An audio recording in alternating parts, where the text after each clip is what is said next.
116.95 is not going to cut it. Kawhi Leonard finished with 33 points. Siakam with 20 points, a combined 53 points. They need help from Marc Gasol, Kyle Lowry. They both scored 7 points. How does that make sense? Why are they so passive? Kyle Lowry, as good as a player as he is, and I have worshipped his game and talking about the winning intangibles, but in critical moments, when you need him to be aggressive, he needs to know when to be aggressive and when not to be aggressive. Today, extremely passive. Marc Gasol the same way. That's not going to help the Toronto Raptors break their curse. They may very well be cursed if they don't win the series. There's no reason why they should lose this series, okay? Because they are the better team. With that said, shout out to the Sixers, Jimmy Butler, Joel Embiid. My boy was doing the whole soccer celebration, and boy, was it fun. He's one of my favorite players. He is a player that sells tickets. He puts people in arenas because he's that entertaining. Plain and simple. He's that entertaining. My goodness. The Raptors just frustrate me. And I know I told you guys to take the Raptors. I took the Raptors. I lost money. I took them money line when they were down early in the first quarter just to pick them. And I could have taken them like at 19.5 if I would have waited. That still wouldn't have covered the game. They got destroyed in that fourth quarter. Kyle Lowry needs to be better. But before I continue my rant, I do want to give a shout out to New Music Clothing, man. Check out their gear, bro. This is extreme swag. Like, extreme swag. You know me. You know who I am. I'm KD. I'm Kevin Durant. And check this out, man. Amazing shorts. Custom fitted shorts. They sent me some green ones too, and they're not paying me to say this, but I'm gonna be straight up with you. They are amazing. The quality is A1, and I highly, highly recommend you guys giving New Music a shot. If you want to look fitted like myself and look good, newmusicclothing.com. Shout out to them. Shout out to my boy Benny. Straight up, man. Appreciate you guys always keeping me looking fitted. Keeping me looking fresh. If you like to work out, this is the right brand for you. I also want to say, just got my book in. Woo! I am super, super ecstatic to read this book because it is a visual tour of the new NBA, of the new era of the NBA. Check this out. The first page, it shows you how crazy this is. Look at this. All this purple is bad. Green's good. That's a three-point shot, man. This is obviously a dunk or a layup. Mid-range is dead. No wonder that mid-range is dying. It's basic economics. Kurt Goldsberry, shout out to him, man. ESPN analyst for analytics in the analytic department. Once I finish this book, man, my head's going to be spinning. I'm going to tell you which players the Kings should get and which not to get. That's how it's going to be, man. Shout out to everybody that's on the live stream right now. Make sure to slap that like button. Hit that subscribe button for those Raptor fans that watch this later on, or the Sixer fans.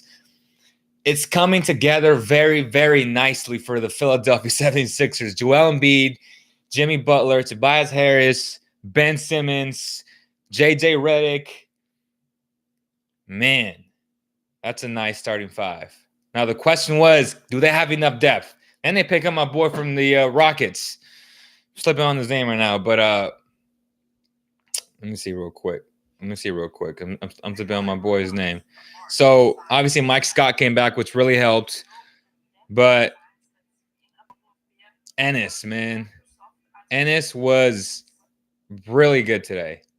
Ennis was really good. Ennis gives them second chance opportunities. He plays really good defense. He plays really hard. He gives them that physicality. Ennis from the Rockets, who would have been pretty big for them. I do think he's better than House, believe it or not. And he's much better than Iman Shumpert. But And this has been really, really good for that team. The fact that Mike Scott came back really helped because he spreads out the floor. He's a knockdown shooter, and it just showed today. They were much more physical. They got hit in the face. A lot of times in game one, they came back, they responded. That's a tough team. The Philadelphia 76ers are a tough team, period. I like them a lot. Now, do I think they'll win the series? Again, I told you guys that -1.5. I was like, my brain is telling me to bet against them because the entire public bet Raptors and Vegas made a killing today. Over 70% of the public bet Raptors. I always tend to go with the opposite of what the public does. And I was like, man, but no, like the Raptors are just a better team. My gosh, they made a killing today. Made a killing on the second half bets, made a killing on the spread. And even if you hit them on the in play, it never got over 20 points. So, whoa, that's crazy. Look, got 4 dislikes in 4 minutes. That's what I'm talking about, man. Hit those dislikes. I don't care. And it's looked like R. Kelly, LOL, man. That's dirty, man. Shout out to Tones. Shout out to Jesus, to Jesus. I don't know why I said that. Jeff the Lefty, just a blowhard. Bakersfield, what do you say? Say who now?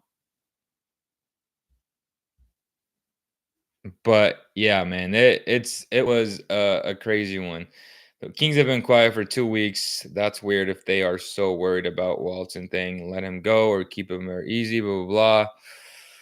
Depends, man. You have to wait it out. At this point, you already hired Luke Walton. You have to see. It's a civil case. They're investigating. They hired someone outside, independent, along with the NBA, I believe, to investigate this entire situation. We'll see how it goes. But this game was an embarrassment for the Raptors. They need to win game 4. If they don't win game 4, the series is over. But as I was telling someone else on Instagram, if they win game 4, home court goes back to them. And game 3 was kind of irrelevant. But if they don't, then it's cooking time for the Sixers. And I don't know, man. If they win this series, it's going to feel like the Eagles when they won the Super Bowl. Like, you just knew all the momentum was on their side.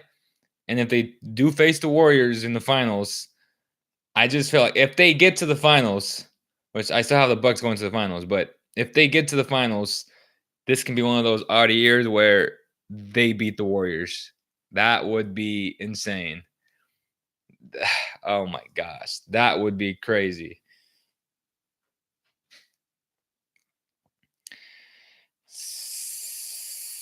I think the most realistic free agent would be the center from the Lakers, JaVale McGee, Nevada's finest. My alma mater, man. I remember JaVale McGee when I was walking through the streets of Nevada when my other brother went there as well. I was super young. I was a kid, and I remember seeing this tall athlete. I was like, oh my gosh, who is that guy? And he was coming off the bench at the time because that year Nevada had one of the best teams, second best team after, well, I can't say this year's team was the best because they got embarrassed by Florida. So I'm going to say it's the best team in Nevada history, led by Nick Fazekas. JaVale McGee on that. They had Raymond Sessions. I don't know if you guys remember him. He played with the Kings for a little bit. Much better success with the Bobcats, I believe. And he's bounced around the entire NBA, but he did play with the Kings. Nevada that year, they were just great. They were simply really good.